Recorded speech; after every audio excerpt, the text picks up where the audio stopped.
प्रिय विद्यार्थियों, आज का हमारा विषय है फ्रांस की क्रांति। जैसे कि इससे पूर्व में चर्चा कर चुके हैं कि विश्व इतिहास में फ्रांस में 1789 ईस्वी में जो क्रांति हुई, ये यूरोप के इतिहास में और विश्व इतिहास में एक महत्वपूर्ण स्थान रखती है।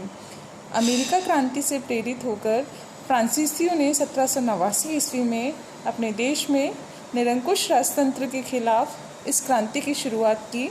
यह क्रांति जो 1789 ईस्वी में अनेक मांगों को लेकर शुरू हुई थी, इस क्रांति को हम एक तंत्रीय शासन व्यवस्था के खिलाफ ही नहीं देखते, निरंकुश राजतंत्रात्मक शासन व्यवस्था के खिलाफ ही नहीं देखते, अपितु हम वहाँ का जो विशेषाधिकार प्राप्त वर्ग था, सामंत वर्ग, पादरी वर्ग, जिन्होंने समाज में अपना एकाधिकार स्थापित कर रखा था, यह इनकी नीतियों के खिलाफ भी शुरू हुई थी। हम फ्रांस की क्रांति के कारणों की चर्चा पूर्व में कर चुके हैं कि किस तरह से फ्रांस में तत्कालीन सामाजिक, राजनीतिक और आर्थिक और प्रशासनिक स्थिति दोषपूर्ण थी। राजा सर्वे सर्वा था, निरंकुश था, अपनी स्वेच्छाचारिता चलाता था। बुर्बो वंश के शासक लुई सोलवे का शासन था, जिस पर उसकी रानी मेरी आंतवानेट का प्रभाव था, और दोनों वर्साई के महलों में ऐश्वर्यपूर्ण जीवन व्यतीत करते थे। वर्साई के महल, जिनको राष्ट्र की समाधि माना जाता है, यहाँ पर ये 18,000 लोगों के साथ वैभवपूर्ण, विलासितापूर्ण जीवन व्यतीत कर रहे थे। सामान्य जनता की स्थिति बहुत ही शोचनीय बनी हुई थी। ऐसे में हम देखें, जब नए कर लगाने की मांग राज्य द्वारा उठने लगी तो जनसाधारण ने ये कहा कि 175 वर्षों से जिस स्टेट जनरल का अधिवेशन नहीं हुआ है, उसका अधिवेशन करके उसके माध्यम से ही ये कर लगाया जाए। तत्कालीन जो वित्त मंत्री रहे, तुर्गो, नेकर, कैलोन, ब्रिया, इन सभी ने राष्ट्र की आर्थिक स्थिति को सुधारने का प्रयास किया, परंतु शासक की नीति कहे या पादरी और कुलीन वर्ग के विशेषाधिकार कहे, किसी ने भी इस स्थिति में सुधार के लिए सहयोग नहीं किया। और समकालीन जो परिस्थितियाँ थी, उसमें फ्रांस की आर्थिक स्थिति बहुत ही शोचनीय बनी हुई थी और ये सारा आर्थिक भार आ रहा था जन सामान्य के ऊपर। ऐसे में हम देखते हैं कि इन सारे कारणों ने मिलकर 1789 ईस्वी में फ्रांस में क्रांति की पृष्ठभूमि तैयार की। अब ये क्रांति किन किन चरणों से निकली है, क्या माहौल रहा है, क्या क्या घटनाएं घटित हुई हैं, इन सभी की चर्चा हम विस्तार से आज यहाँ पर देखेंगे।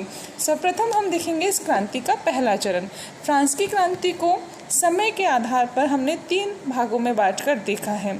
फ्रांस की क्रांति जो 1789 ईस्वी में शुरू हुई, राज्य की और विशेषाधिकार प्राप्त वर्ग की नीतियों के खिलाफ, इसमें हम देखेंगे कि प्रथम चरण जो 1789 ईस्वी से 1792 ईस्वी का माना जाता है, इसमें इन विशेषाधिकार प्राप्त वर्ग के खिलाफ जनता ने संघर्ष किया है, परिस्थितियां परिवर्तित हुई है, घटनाएं अपने आप घटती चली गई है।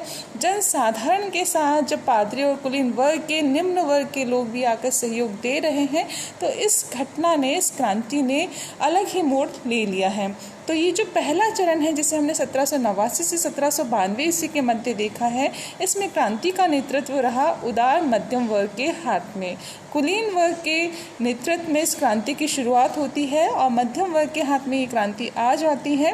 और इसमें हम देखते हैं कि इस प्रथम चरण में जो 1789 से 1792 ईस्वी के मध्य रहा है, इसमें क्रांति का नेतृत्व उदार मध्यम वर्ग के हाथ में होते हुए फ्रांस के इतिहास में पहली बार संवैधानिक राजतंत्र की स्थापना होती है। राजतंत्रात्मक व्यवस्था, जिसमें शासक का एकाधिकार था, निरंकुशता थी, उस पर नियंत्रण लगाने का प्रयास किया गया है संविधान सभा के माध्यम से। दूसरा चरण हम देखेंगे 1792 से 1795 ईस्वी के माध्यम से। इस समय में क्रांति का नेतृत्व मध्यम वर्ग के हाथ में ही रहा, परंतु इसमें हम देखते हैं कि क्रांति के माध्यम से फ्रांस में गणतंत्र की स्थापना होती है। फ्रांस में जेकोबिन, जिरोंदिस्ट और कार्डिलिये क्लब, जो कि गणतंत्रवादी विचारधारा के हैं, इनके माध्यम से नीतियों को प्रभावित किया जाता है, प्रशासन पर उनका नियंत्रण होता है। और हम देखते हैं कि राजा के पश्चात, जब वहाँ पर राजतंत्र के पश्चात गणतंत्र की स्थापना होती है, तो कौन कौन सी घटनाएं घटित होती हैं, इन सभी की चर्चा की जाएगी दूसरे चरण में। तीसरा चरण जो कि 1795 से 1799 ईस्वी के मध्य में माना जाता है। इसमें क्रांति का नेतृत्व रहा है संचालक मंडल के पास, अर्थात डायरेक्टरी का शासन स्थापित हुआ है इस समय, और इसके अधीन ही हम देखेंगे कि यहाँ पर गणतंत्र का दमन किया गया और डायरेक्टरी के शासन के माध्यम से फ्रांस की व्यवस्था को सुधारने का प्रयास किया गया। इस तरह से फ्रांसीसी क्रांति जो 1789 ईस्वी में शुरू हुई और 1799 ईस्वी, 10 साल का जो पीरियड है उसकी चर्चा, उन घटनाओं की चर्चा आज हम यहाँ पर देखेंगे। सर्वप्रथम देखेंगे हम इस क्रांति का प्रथम चरण। जैसे कि पूर्व में भी मैंने आप लोगों को बताया कि एस्टेट जनरल के अधिवेशन से इस क्रांति की शुरुआत मानी जाती है। सबसे पहले हम एस्टेट जनरल को समझें। एस्टेट जनरल फ्रांस में एक ऐसी संस्था थी जिसमें 3 वर्ग के एस्टेट होते थे: पादरी वर्ग प्रथम एस्टेट, कुलीन वर्ग द्वितीय एस्टेट और जनसाधारण वर्ग तृतीय एस्टेट। तीनों वर्गों का प्रतिनिधित्व होता था। तीनों वर्गों की बैठक अलग अलग होती थी। तीनों का अलग अलग एक मत माना जाता था और सब साधारण मिलकर आपस में इन मतों के माध्यम से निर्णय लेते थे। फ्रांस में प्रशासन में जो भी निर्णय लेने होते थे, चाहे नए कानून बनाने हो, कर बनाने हो, वो इस एस्टेट जनरल के माध्यम से किए जाते थे। तो ये कहा जाता है कि 175 वर्षों से एस्टेट जनरल का कोई अधिवेशन नहीं हुआ था। ऐसे में जब नए कर लगाने की मांग प्रशासन द्वारा हो रही थी तो जनसाधारण ने कहा कि एस्टेट जनरल के माध्यम से ही ये कर लगाए जा सकते हैं, आप पहले उसकी बैठक, उसका अधिवेशन आयोजित करें। इसलिए विवश होकर जब 5 मई 1789 ईस्वी को लुई सोल्वे ने एस्टेट जनरल का अधिवेशन बुलाया, जिसमें कुलीन वर्ग, पादरी वर्ग और जनसाधारण वर्ग के लोग शामिल थे, तो अब तक जो व्यवस्था थी उसमें ये थी कि 2 मत से ही निर्णय लागू हो जाता था। तो कुलीन वर्ग और पादरी वर्ग दोनों एक होकर निर्णय लेते थे, तो जनसाधारण वर्ग को कोई लाभ नहीं मिलता था। अब ये निर्णय लिया गया कि जनसाधारण वर्ग के सदस्यों की संख्या बढ़ा दी गई, परंतु फिर भी उनको कोई लाभ नहीं हो रहा था। तो ऐसे में हम देखें तो अब जनसाधारण वर्ग ने ये मांग रखी कि तीनों का कंबाइंड एक सेशन हो और तीनों के सदस्यों से मताधिकार डलवा के कोई निर्णय लिया जाए। परंतु कुलीन वर्ग और पादरी वर्ग अपने विशेषाधिकारों को नहीं छोड़ना चाहते थे। राजा अपने अधिकार में कहीं कोई कमी नहीं करना चाहता था। तो ये विवाद यहीं से शुरू हुआ कि किस तरह से जनसाधारण वर्ग अपनी मांगों को मनवा सके। ऐसे में हम देखेंगे 5 मई 1789 ईस्वी को एस्टेट जनरल के अधिवेशन के साथ ही इस क्रांति की शुरुआत देखी जा सकती है। और आने वाले समय में जब 17 जून 1789 ईस्वी को राष्ट्रीय महासभा या नेशनल असेंबली का जन्म होता है, तो इस क्रांति के प्रथम चरण की शुरुआत का प्रथम कदम ये माना जाता है कि राष्ट्रीय महासभा के गठन के साथ ही इस क्रांति की शुरुआत देखी गई। 17 जून 1789 ईस्वी को जब जनसाधारण वर्ग का जो तीसरा एस्टेट था खुद को राष्ट्रीय महासभा में तब्दील कर लिया और इन्होंने अपनी बैठक आयोजित करना शुरू किया, तो 20 जून को जब ये लोग अपने सभा भवन में जा रहे थे बैठक करने के लिए, तो लुई सोल्वे ने, राजा ने सामंतों के दबाव में आकर उनके सभा भवन को बंद करवा दिया।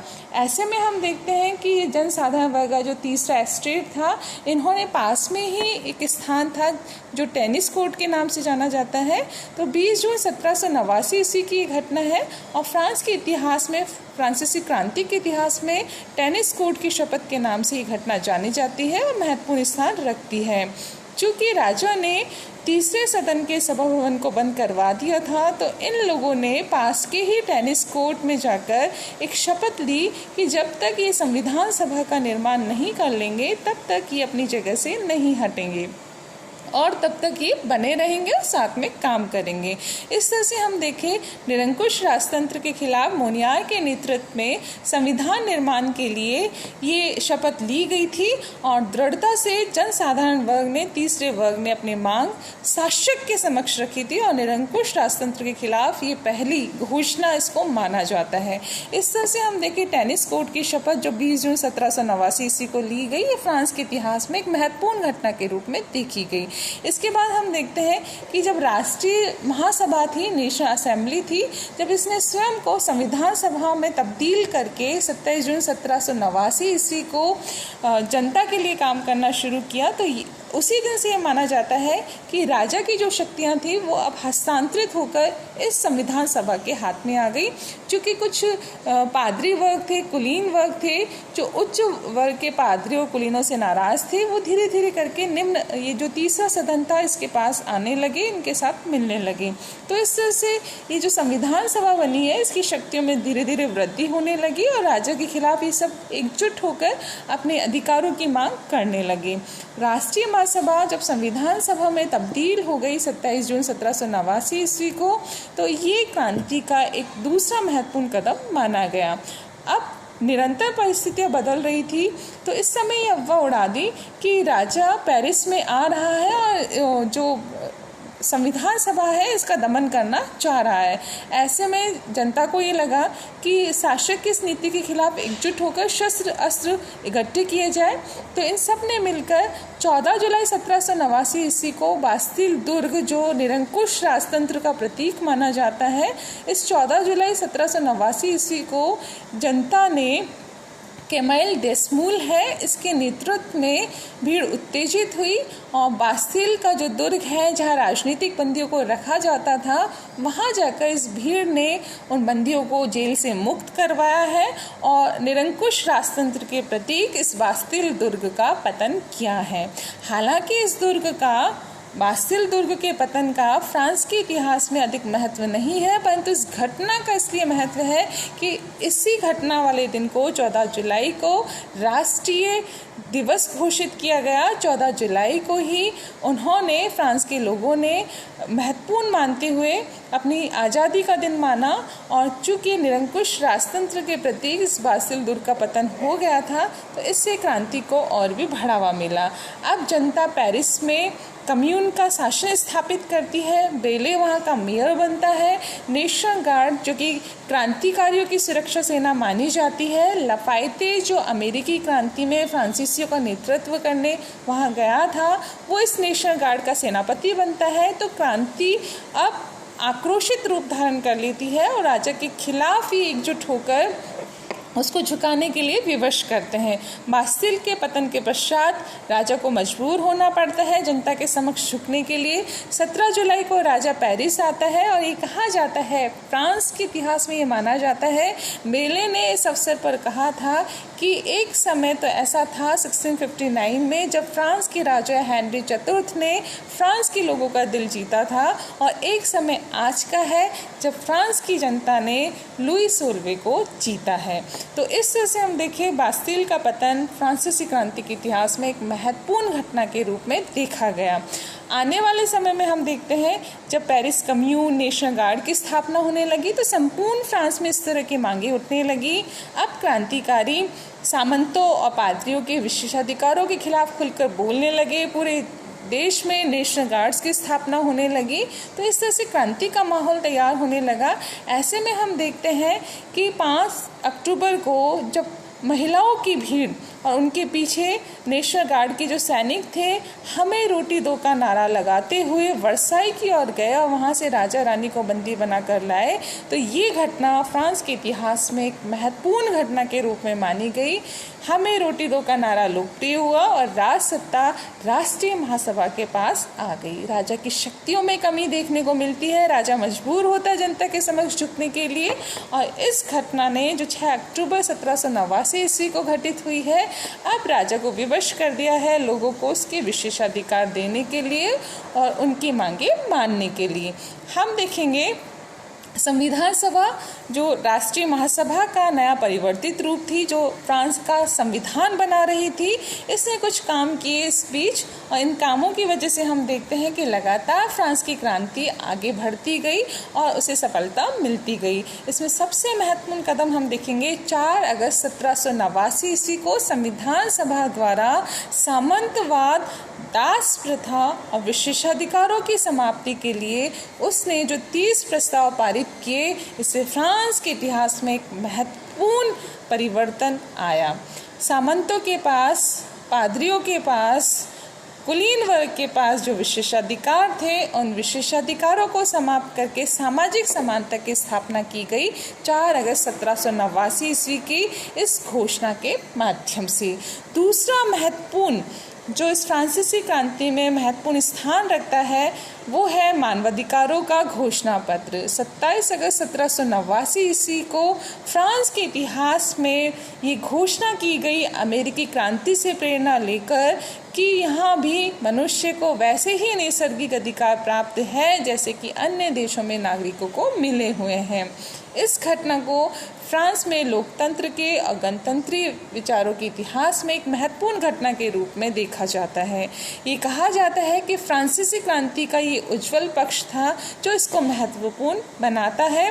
इस मानवाधिकारों की घोषणा के माध्यम से पुरातन व्यवस्था का अंत होता है और नवीन व्यवस्था की ओर फ्रांस अग्रसर होता है। निरंकुश राजतंत्र की समाप्ति का ये सूचक है। तीसरा महत्वपूर्ण जो इसमें परिवर्तन हुआ संविधान सभा के माध्यम से, वो था प्रशासनिक पुनर्गठन का, एकरूपता का, स्थानीय स्वशासन की स्थापना का। संपूर्ण फ्रांस को 83 भागों में बांटा गया और इसके अधीन कैंटन्स और कम्यून्स की स्थापना करके प्रशासनिक विकेंद्रीकरण किया गया, सत्ता का विकेंद्रीकरण किया गया। अब तक सत्ता जो केंद्रीकृत थी, राजा के हाथ में थी, पादरी और कुलीन वर्ग की सहायता से राजा शासन चला रहा था। अब सत्ता का विकेंद्रीकरण होता है और सत्ता नीचे के पायदान से ऊपर तक विस्तृत होती है। जो महत्वपूर्ण परिवर्तन इसमें देखने को मिला वो ये था कि इसमें राष्ट्रीय भावना का उदय होता है, राष्ट्रीयता की भावना सुदृढ़ होती है। इसी में हम देखेंगे पादरियों के विशेषाधिकार को जब समाप्त किया गया तो चर्च का जो एकाधिकार था, वर्चस्व था, कर लगाने की उसकी जो नीति थी, इन सबको समाप्त किया गया और फ्रांस में सामाजिक समानता हमें दिखाई देती है। आर्थिक समानता की मांग लगातार हो रही थी। तो जब विशेषाधिकारों की घोषणा की गई, मानवाधिकारों की घोषणा की गई, तो इस मानवाधिकारों के माध्यम से स्वतंत्रता, समानता, योग्यता आदि के अधिकार अब जनता को मिले हैं। तो इस तरह से हम देखते हैं फ्रांस के इतिहास में क्रांति का जो पहला चरण था ये महत्वपूर्ण स्थान रखता है। इसके माध्यम से अनेक सुधार फ्रांस के इतिहास में देखे गए। चूँकि इस क्रांति की शुरुआत हुई थी फ्रांस में जो आर्थिक असमानता, आर्थिक बोझ आ गया था, करों का बोझ लगातार बढ़ रहा था जनता पर, तो इस क्रांति के पहले चरण में इस वित्तीय समस्या का समाधान खोजने की कोशिश की गई और हम देखते हैं संविधान सभा के माध्यम से इस वित्तीय संकट एवं आर्थिक समस्याओं का समाधान भी किया गया। क्योंकि 1791 ईस्वी में फ्रांस का पहला संविधान बनकर तैयार हुआ। इस पहले संविधान के माध्यम से हम देखते हैं वहाँ पर संवैधानिक राजतंत्र की स्थापना होती है। शासक अब नाम मात्र का शासक रह जाता है, शक्तियाँ उसे छीन ली जाती है, केवल वीटो पावर उसको दी जाती है जो वो निषेधाधिकार लगा सकता है, परंतु वो केवल नाम मात्र का शासक बनकर रह जाता है। हम देखेंगे चूँकि इस संविधान के माध्यम से विधान निर्मात्री सभा का गठन किया गया जिसके 745 सदस्य थे। इस 745 सदस्य राजतंत्र समर्थक थे हालांकि, परंतु इस सभा ने मिलकर 1 अक्टूबर 1791 ईस्वी को जो नया संविधान बनाया, ये फ्रांस के इतिहास में महत्वपूर्ण स्थान रखता है। इसके माध्यम से हम देखते हैं फ्रांस में संवैधानिक राजतंत्र को स्थापित किया गया। आगे हम देखेंगे चूँकि लगातार शासक की शक्तियाँ कम हो रही थी तो ऐसे में लुई 16वां अब फ्रांस छोड़कर बाहर भागने की फिराक में रहने लगा। ऐसे में जब वो 20 जून 1791 ईस्वी को अपनी रानी के साथ वेश बदलकर फ्रांस से भाग रहा था, ऑस्ट्रिया की सीमा पर एक सिपाही ने उसको पहचान लिया और राजा रानी को वहां से पकड़कर पेरिस लाया गया। राजा की काफ़ी वर्तुसना हुई इस घटना के पश्चात और अब उसे एक जनसाधारण के रूप में देखा जाने लगा। अब राजा का फ्रांसीसी समाज में इतना सम्मान नहीं रहा। तो इसके परिणाम स्वरूप हम देखते हैं कि फ्रांस में अब राजतंत्र की समाप्ति लगातार दिखाई देती है और 30 सितंबर 1791 ईस्वी को जब संविधान सभा का विसर्जन होता है, वो ये कहती है कि हमारा कार्य समाप्त हो गया है। तो फ्रांस में एक नया परिवर्तन हमें देखने को मिलता है, वहाँ गणतंत्र की स्थापना के माध्यम से। गणतंत्र की चर्चा हम आगे करेंगे। जैकोबिन, जिरोंदिस और कार्टिलिए क्लब जिन्होंने गणतंत्र की स्थापना करने में फ्रांस में सहयोगी भूमिका निभाई है, इनका क्या योगदान रहा है, इनकी चर्चा हम आगे करेंगे। ऐसे में हम देखते हैं इन घटनाओं के बीच में जब अप्रैल 1792 ईस्वी में प्रशा और ऑस्ट्रिया के साथ फ्रांस का युद्ध हो रहा था तो कहीं ना कहीं ये महसूस किया जा रहा था कि फ्रांस ऐसी स्थिति में नहीं है कि विदेशी ताकतों को झेल सके। ऐसे में जब गणतंत्र अपनी पराकाष्ठा पे था, राजतंत्र समाप्ति की ओर था, तो 21 जनवरी 1793 ईस्वी को गणतंत्रवादियों ने मिलकर संपूर्ण जनता के सामने राजा की हत्या की और राजतंत्र की समाप्ति की घोषणा की। राजतंत्र की समाप्ति के साथ ही फ्रांसीसी क्रांति का जो 1789 ईस्वी में शुरू हुई थी, इसका अंत माना गया। पहला चरण समाप्त हुआ। अब क्रांति आ गई थी गणतंत्रवादियों के हाथ में, मध्यम वर्ग के हाथ में। अब तक क्रांति थी उदार मध्यम वर्ग के हाथ में, और अब क्रांति आ गई है मध्यम वर्ग के हाथ में, जो गणतंत्रवादी है, राजतंत्र के खिलाफ है। अब उन्होंने क्या व्यवस्था स्थापित की, इसकी चर्चा हम आगे करेंगे।